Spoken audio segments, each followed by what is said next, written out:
জঙ্গলের মধ্যে যখন গাড়ি যাচ্ছে না, মনে হচ্ছে এক্ষুনি যদি হাতি দেখতে পাই। না, সেটা দেখতে পাইনি, তবে মূর্তি নদীর ধারে অনেকটা সময় পার করেছিলাম। মূর্তি নদী থেকে আমরা একটু এগিয়ে গেলাম ঝালংয়ের দিকে, আর রাস্তায় পড়লো এত সুন্দর কফি গাছ। আর ওখান থেকে আমরা চলে গেলাম ডালগাঁও ভিউ পয়েন্ট, যেখান থেকে ভুটান একদম কাছেই। মানে এই যে দূরে পাহাড়টা দেখছেন, এটাই ভুটানের পাহাড়। আর ডুয়ার্সের লাটাগুড়িতে আমরা ছিলাম এই রিসর্টে। কত সুন্দর না রিসর্টটা। কপাল ভালো থাকলে আপনি কিন্তু এখানে ময়ূরেরও দর্শন পেয়ে যেতে পারেন। আর এর পিছন দিকে আছে চায়ের বাগান, যেটা কিন্তু আপনি রুম থেকে দেখতে পাবেন। তাই সম্পূর্ণ ইনফরমেশনের জন্য ভিডিওটি শেষ পর্যন্ত দেখুন। চলুন শুরু করা যাক আজকের ভ্রমণ কাহিনী ডুয়ার্সকে কেন্দ্র করে। নমস্কার বন্ধুরা, দেখা হবে রবিবারের আরো একটি নতুন ব্লগে আপনাকে স্বাগত। এবারের আমাদের ট্যুর ডুয়ার্সে। তো ডুয়ার্সের আমি এখন দাঁড়িয়েছি সাঁইথিয়া স্টেশনে। একটু পরে আমাদের কাঞ্চনকন্যা এক্সপ্রেস ধরে আজকে আমরা সাঁইথিয়া থেকে নিউমাল জাংশন যাব। লেট করে আমাদের ট্রেন চলে এসছে। আজকে আমাদের কাঞ্চনকন্যা এক্সপ্রেস। সুপ্রভাত বন্ধুরা, আমরা এখন শিলিগুড়ি জাংশনে দাঁড়িয়ে আছি। ট্রেন 1 ঘন্টা লেট করেছে। চলো আমরা একটু বাইরের দিকে যাই। কালকে রাত্রেবেলা এখানে উঠেছিলাম, এখানে কিন্তু ম্যাক্সিমাম প্যাসেঞ্জার সবাই নেমে গেছে, সব ফাঁকা। দেখি একটু যাই, সব ফাঁকা পুরোপুরি।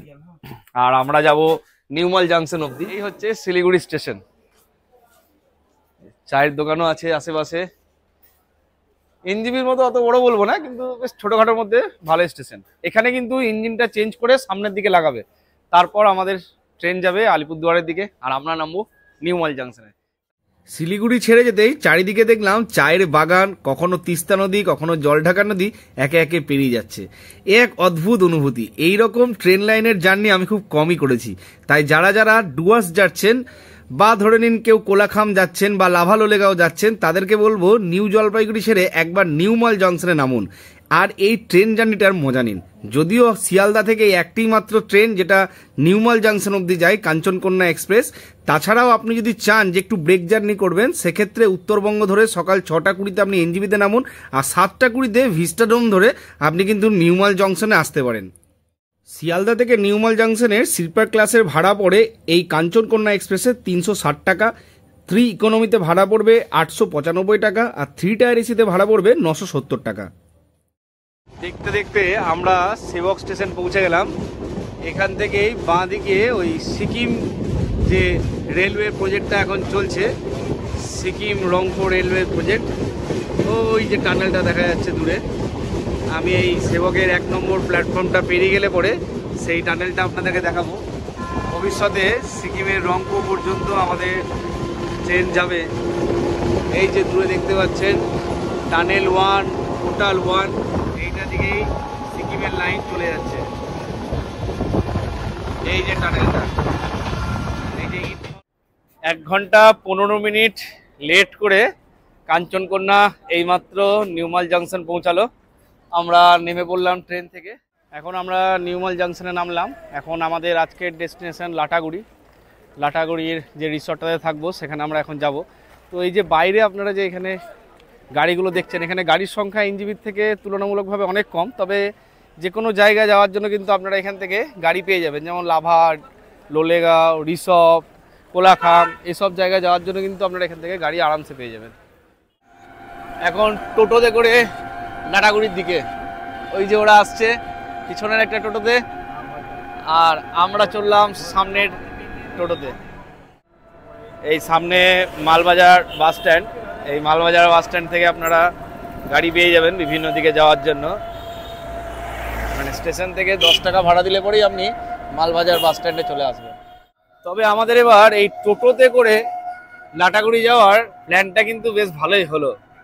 350 টাকা ভাড়া দিলে পরেই আপনি এরকম টোটো রিজার্ভ করে চা বাগানের মধ্য দিয়ে চলে যাবেন লাটাগুড়ি নিউমাল জাংশন। সময়টা হয়তো একটু বেশি লাগবে, কিন্তু এরকম চা বাগানের মাঝপথ দিয়ে আপনি চলে যাবেন লাটাগুড়ির দিকে। দেখতে দেখতে আমরা রিসর্টের দিকে প্রায় পৌঁছে গেছি। এই যে তীর চিহ্ন দেওয়া আছে, ব্লুবেরি রিসর্ট আমাদের আজকে। আমরা প্রায় রিসর্টের কাছাকাছি পৌঁছে গেছি।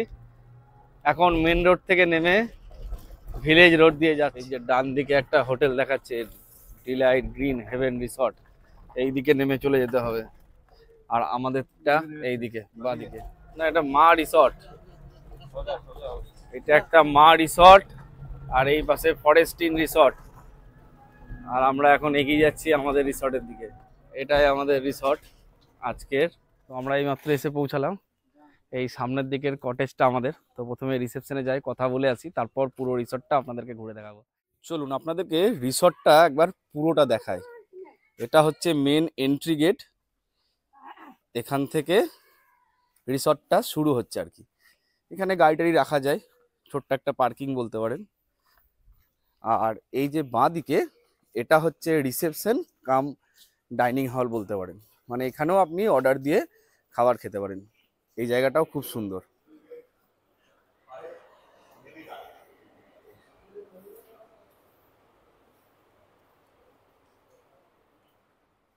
আর এদিকে এই যে ঘরগুলো দেখছেন, এগুলো স্টাফ কোয়ার্টার।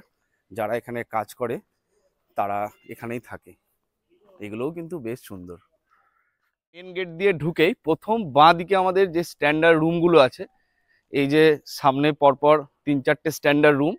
কৌশিক যে রুমটা নিয়েছে সেই রুমটা আমি আপনাদেরকে দেখাবো। তো আমি এখন মানে এইদিকে সবটা গেলাম না, আগে পুরো রিসোর্টটা আপনাদেরকে ভালো করে দেখায়। মানে প্রথমেই বাঁ দিকে গেলে পরে আপনার স্ট্যান্ডার্ড রুমগুলো আপনি পেয়ে যাবেন। আর একটু এগিয়েই এই যে ডান দিকে, এইটা হচ্ছে গার্ডেন ভিউ রুম।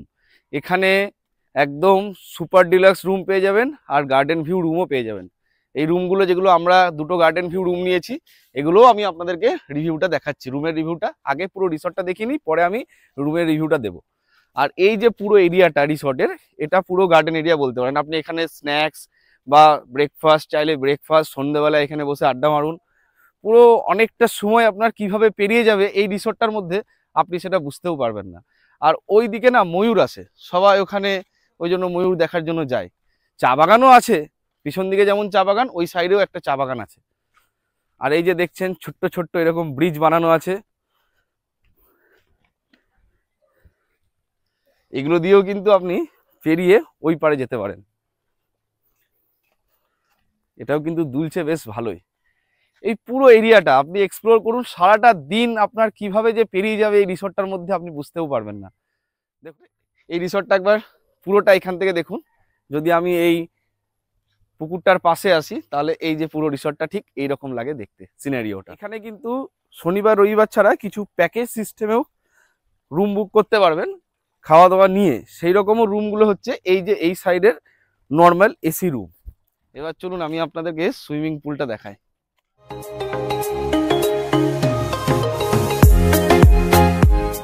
মানে লজিং ফুডিং নিয়ে যদি থাকেন তাহলে এই রুমগুলোতে আপনি থাকতে পারেন। এখানে লজিং ফুডিং নিয়ে ওনারা একটা প্যাকেজ করে দেন, মানে 3 জন 2 জন হিসাবে সেখানে এই রুমগুলো ওনারা প্রোভাইড করে।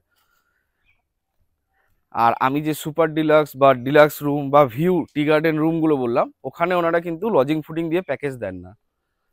আর এই হচ্ছে তার সুইমিং পুল এরিয়া। অনেকটাই বড় কিন্তু সুইমিং পুলটা, এটাও বেশ ভালো লাগার জায়গা। এখানেও আপনি অনেকটা সময় কাটিয়ে নিতে পারবেন। রাত্রেবেলা কিন্তু সুইমিং পুলটা খুব সুন্দর লাগে আশা করছি, কারণ ওখানে নজেলগুলো আছে। আশা করছি ওখানে খুব সুন্দরভাবে রাত্রেবেলাটা সেজে ওঠে। চলুন এবার আপনাদেরকে রুমের ভিউগুলো দেখায়। এখানে দুটো রুম এরকম গার্ডেন ভিউ রুম পাওয়া যায়। ওই যে দূরে ময়ূর দেখতে পাচ্ছেন, দাঁড়ান একটু জুম করে দেখানোর চেষ্টা করি। সব সময় এখানে ময়ূর দেখা যায়। তো আগে আপনাদেরকে রুমটা দেখায়। 113 আর 114 নম্বর রুম আমার এখান থেকে গার্ডেন ভিউ রুম নেওয়া আছে, মানে টি গার্ডেন ভিউ রুম। এই যে প্রথম এই রুমটা 114 নম্বর রুম। এই দিক থেকে রিসর্ট ভিউ পাওয়া যায় বেড থেকে, জানলা থেকে। আর এই দিকের যে জানলা সেখান থেকে পুরো টি গার্ডেন। প্লাস আরেকটা অ্যাডভান্টেজ হচ্ছে এই ব্যালকানি খুললে পরে আপনি এখানে অনেকটা সময় পার করবেন চা বাগানের দিকে তাকিয়ে। আর এখানে কিন্তু ম্যাক্সিমাম সময় আপনি ময়ূর দেখতে পাবেন। একটু আগে দেখতে পেয়েছিলাম কিন্তু জুম করার সময় চলে গেল।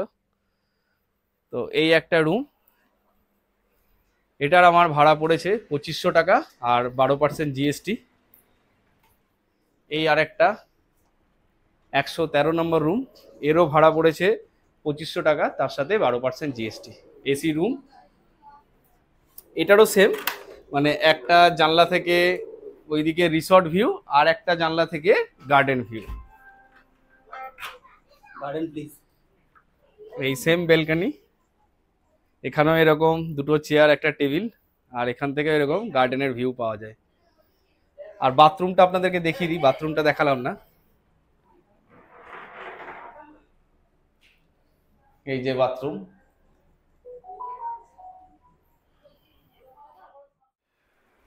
$2200 দিয়ে যে রুমটা নিয়েছি, আরেকটা রুম আমাদের সাথে, সেই রুমটা হচ্ছে এই রুমটা, মানে $2200 প্লাস 12% জিএসটি দিয়ে এসি রুম। এই রুমটার সাথে ট্রি গার্ডেন ভিউটা পাবেন না, কিন্তু আপনি রিসর্ট ভিউটা পাবেন। এটা রুম নম্বর 104। এর বাথরুমটা আপনাদেরকে দেখিয়ে দিই। এই যে এটার বাথরুম, বাথরুমগুলো সবই একই রকম, একই ধাঁচের বলতে পারেন। তবে এই নর্মাল ডিলাক্স রুমটাও কিন্তু ভালো একদিনের জন্য। বলুন আপনাদের সাথে মেনু কার্ডটা একবার শেয়ার করে দিই, তাহলে বুঝতে পারবেন এই রিসর্টে থাকলে পরে খাবার জন্য আপনার কেমন খরচ হতে পারে। আর রুমের সাথে তো 12% জিএসটি নেবেই, তো বিল করার সময় জানতে পারবো যে খাবারে কীরকম জিএসটি নিচ্ছে, সেটা আমি স্ক্রিনে মেনশন করে দিচ্ছি। এখন আমরা রিসর্ট থেকে বেরিয়ে সুইমিং পুলের দিকে যাব। কত সুন্দর রিসর্টটা না? সুইমিং পুলের টাইম লেখা আছে দেখো, সকাল 8টা থেকে রাত্রি 8টা পর্যন্ত। সুইমিং পুলটা শুধু বড় তা কিন্তু নয়, তার সাথে জলও কিন্তু খুব পরিষ্কার এবং এরা কিন্তু খুব তাড়াতাড়ি জল পাল্টে দেয়। আর সব থেকে বড় কথা হলো এত সুন্দর জল পেয়ে আমরা সবাই কিন্তু অনেকক্ষণ এই সুইমিং পুলে এনজয় করেছিলাম। দুপুরবেলা লাঞ্চ আমাদের চলে এসছে, রাইস, চিকেন কষা, ডাল, আলু ভাজা, রুটি। খেয়ে দেখবো কেমন হয়েছে। চিকেন কষাটা কিন্তু হেভি হয়েছে, দারুণ। কেমন লেগেছে? ভালো হয়েছে? পায়েল কেমন লেগেছে? রাত্রেবেলায় আমাদের রিসর্টটা ঠিক এরকমভাবে সেজে উঠেছে। আর কৌশিকদের রুম থেকে আমাদের রিসর্টটা ঠিক এরকম লাগছে। সন্ধ্যাবেলায় সবাই মিলে গল্প জমিয়েছিলাম এই গার্ডেনে, কোল্ড ড্রিঙ্কস আর চায়ের সাথে। সন্ধ্যাবেলায় সুইমিং পুল কিন্তু অন্যরকমই লাগে দেখতে, এত সুন্দর আলোকসজ্জা, তার উপরে ফোয়ারা। আমরাও কিন্তু এই সুইমিং পুলটা সন্ধ্যাবেলায় আরেকবার এনজয় করতে ভুলিনি। রুমে এসে আমরা এখন স্ন্যাক্স অর্ডার করলাম, তো এটা ওরা বলছে কি ক্রিসপি চিকেন। ডিনার আমাদের চলে এসছে, রুটি আছে আর এই প্যাকেটের মধ্যে বাটার রুটি। আমি একটা বাটার রুটি বের করে নিলাম, তার সাথে এটা হচ্ছে আমাদের পনির বাটার মশলা, আর এটা হচ্ছে আমাদের কাশ্মীরি আলুর দম, এটা একটু নিলাম। তো এটা খেয়ে দেখবো অ্যাকচুয়ালি জিনিসটা কেমন হয়েছে। তারপর তো আমাদের চাউমিনটা আছে, বাটার মশলা ঠিক আছে, মোটামুটি ঠিকঠাক খাবার মতো এবং ভালো। এরপর আমি কাশ্মীরি আলুর দম দিয়ে টেস্ট করে দেখবো কাশ্মীরি আলুর দমটা। কাশ্মীরি আলুর দমটা নর্মাল আর কি, ঠিকঠাক, খুব একটা আমার ভালো লাগলো না। যেটা এই আমার এর থেকে বেশি এটা ভালো লেগেছে, এটা মানে এক চিকেন চাউমিন। তো সেরকম ভাবে ইনগ্রিডিয়েন্টস আমি পেলাম না, ভেজ চাউমিনের মশলাই বেশি মনে হচ্ছে। যাই হোক, টেস্ট করে দেখি এটা কেমন হয়। এটা বলতে পারেন যে ওখানে মোটামুটি যেমন রেস্টুরেন্টে খান সেই রকমই, তবে এক প্লেট হিসেবে কোয়ান্টিটিটা অনেকটাই কম, যেটা আমার মনে হলো। তবে টেস্ট হিসেবে ঠিক আছে। সকালবেলায় উঠে চা বাগানের পাশে ব্যালকনিতে বসে চা খাচ্ছি, এক অপূর্ব ভিউ। ওখানে দেখতে পাচ্ছেন ওরা চা পাতা, কপাল ভালো থাকলে ময়ূরও দেখা যায়। আমরা রিসর্ট থেকে বেরিয়ে পড়বো ঝালং এর উদ্দেশ্যে। আর আজকে আমাদের এই দাদা এসছে, দাদার নাম প্রকাশ রাও। দাদার ফোন নাম্বারটা একটু বলে দিন না। 9083350823। আচ্ছা, তারপরেও আমি স্ক্রিনে মেনশন করে দিলাম। তো এই দাদার সাথে চাইলে পরে আপনি পুরো ডুয়ার্সটাও ঘুরে দেখতে পারেন, শুধু লাটাগুড়িই নয়, তার সাথে ঝালংয়ের আশেপাশে যেখানে মানে নিউমাল থেকে আপনি কোলাখাম পর্যন্ত দাদাকে বুক করলে, দার্জিলিংও পর্যন্ত, মানে লাভা, লোলেগাঁও, দার্জিলিং সব আর কি, যেখানেই যাবেন দাদাকে যদি বুক করেন খুব কম পয়সায় দাদা আমাদের ঘুরতে নিয়ে যায়। লাটাগুড়ি থেকে আমরা এখন বেরিয়ে পড়েছি ঝালংয়ের উদ্দেশ্যে। রাস্তায় দেখে নেব আজকের আমাদের প্রথম ভিউ পয়েন্ট মূর্তি রিভার। পর আমরা এসে পৌঁছালাম মহাকাল ধামে, জঙ্গলের মধ্যে মহাদেবের এই মন্দির।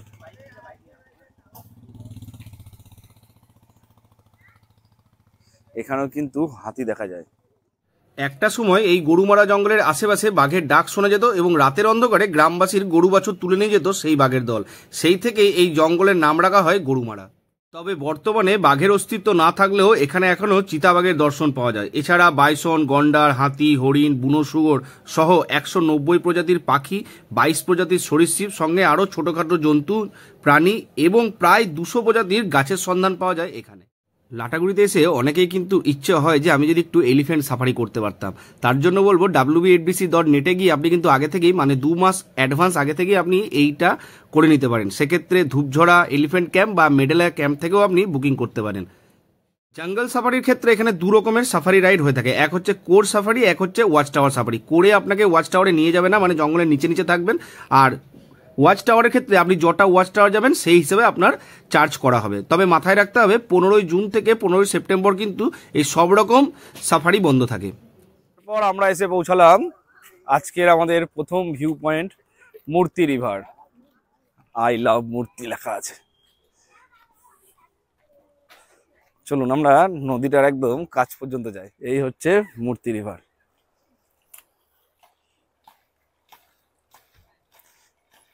এখানে শীতকালে মানুষজন পিকনিক করতে আগে আসতো, গত বছর থেকে সেটা বন্ধ করে দিয়েছে। এগুলো পাট নাকি গো? পাট। তবে যারা যারা কম পয়সার মধ্যে জঙ্গলের মধ্যে থাকতে চান তাদের কাছে এই চালসার ইউথ হোস্টেল কিন্তু একটা অন্যরকম ডেস্টিনেশন হতে পারে। এখানে আপনি মাত্র 300 টাকা থেকে শুরু করে 1500 টাকা পর্যন্ত রুম পেয়ে যাবেন, যার জন্য ইউথ হোস্টেল booking.wb.gov.in এ গিয়ে এইখানের আবাসনে আপনি বুক করে নিতে পারেন। এইদিকে মালবাজার আর এইদিকে ঝালং যাওয়ার রাস্তা, এটা NH31C। আর এই যে আরতি রেস্টুরেন্ট, এখানে আমরা এখন দাঁড়ালাম সকালের ব্রেকফাস্ট করার জন্য। এই যে সকালের আমাদের ব্রেকফাস্ট, আমি নিলাম রুটি সবজি আর পাইল ম্যাগি, আর ওখানে ওরা পুরি। তোমাদের পুরি ফিনিশ করে দিয়েছো? ওখানে রুটি খাচ্ছে। তুমি কি অর্ডার দিয়েছো কৌশিক? ম্যাগি, ঘোড়ার ডিম না রাজহাঁসের ডিম, ওটা চেঞ্জ করে ফেলেছি।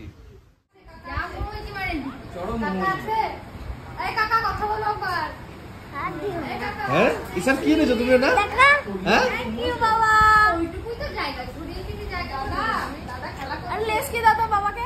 তারপর আমরা চাপড়ামারি অভয়ারণ্যের পাশ দিয়ে এগিয়ে চললাম আমাদের পরবর্তী ভিউ পয়েন্ট ডালগাঁও ভিউ পয়েন্টের দিকে।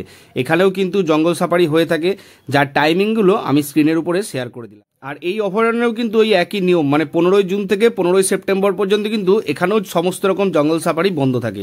তাই আমরা যেহেতু এই মাঝখানে চলে এসেছি, তাই আমরাও কিন্তু এই সাফারি করতে পারিনি। পুরোটা কফি গাছের চারা এখানে। এই ঝালং যেতে গেলে রাস্তায় আপনি এরকম প্রচুর জায়গা জুড়ে দেখতে পাবেন যে কফি চাষ হচ্ছে। কফি চাষ হওয়ার জন্য এখানে চারা, আর এই যে দূরে কফি গাছ দেখা যাচ্ছে, এই যে কফি ফল, এইগুলো সব কফি ফল। পর আমরা ডালগাঁও ভিউ পয়েন্টে যাওয়ার জন্য এখান থেকে টিকিট কাটবো। বাহ, খুব সুন্দর। ডালগাঁও ভিউ পয়েন্টের টিকিট কাটলাম 25 টাকা করে, এক একজনের 150 টাকা।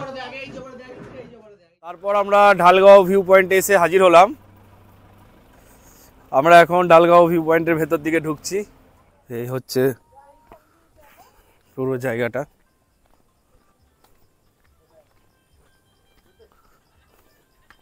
এদিকেও সুন্দর বসার জায়গা আছে। আর এখান থেকে যদি আমরা এই ঘাসের মধ্যে দিয়ে যাই, আচ্ছা ওইদিকে আরও একটা ওয়াচ টাওয়ার আছে।